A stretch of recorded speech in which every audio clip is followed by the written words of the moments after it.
નમસ્કાર દોસ્તો, હું છું ગ્લોબલ એસ્ટ્રોગુરુ ડૉક્ટર પંકજ નાગર. હર હંમેશની જેમ તમારી સાથે જ્યોતિષ જાગૃતિ અભિયાનના નેજા હેઠળ કંઈક વિશેષ વાત લઈને હાજર છું. શનિ કેવું નામ છે, એના દ્વારા વિષ યોગ થાય છે, એના દ્વારા શાપિત યોગ થાય છે, એના દ્વારા ઘર્ષણ યોગ થાય છે. શનિનું નડતર જીવનમાં ભારે કળતર ઊભું કરે છે.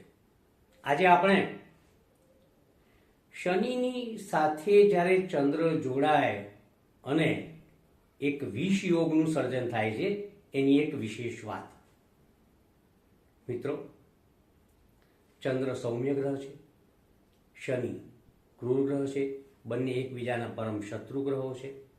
આવા સમયે આવી યુતિ જેમની જન્મકુંડળીમાં હોય તેવા જાતકો માનસિક પીડા ભોગવતા હોય છે, ક્યારેક આપઘાતી વલણ તરફ પણ જતા હોય છે. જિંદગી જીવવા માટેનો એમનો મોહ અને પોઝિટિવિટી ક્યાંક અદૃશ્ય થઈ જાય છે.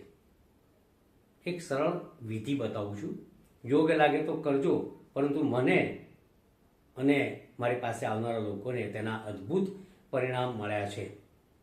જેમની કુંડળીમાં વિષ યોગ હોય એવા જાતકોએ જ્યારે શનિવારે અમાવસ્યા આવે ત્યારે સંધ્યા કાળે ઘરમાં એક નાની હવન કુંડીમાં 100 ગ્રામ ઝેર કચોળું, જેને હિન્દીમાં ઝેર ફળ પણ કહેવામાં આવે છે, કરિયાણાની દુકાને આ મળે છે. ભાઈ, ઝેર કચોળું એક મેડિસિન છે, ઔષધ છે. 100 ગ્રામ આખા કાળા અડદ, 100 ગ્રામ તલ, આ ત્રણેયને મિક્સ કરી અને ત્યારબાદ તમારે શનિદેવનો એક હવન કરવાનો છે. સામે પૂજા કરતી વખતે દીવો અગરબત્તી કરી અને એક ફ્રેમની અંદર તમારી કુંડળી મઢીને મૂકવાની છે અને જ્યાં શનિચંદ્ર લખ્યું હોય એના ઉપર સિંદૂર વડે ચાંદલા કરવાના છે. ત્યારબાદ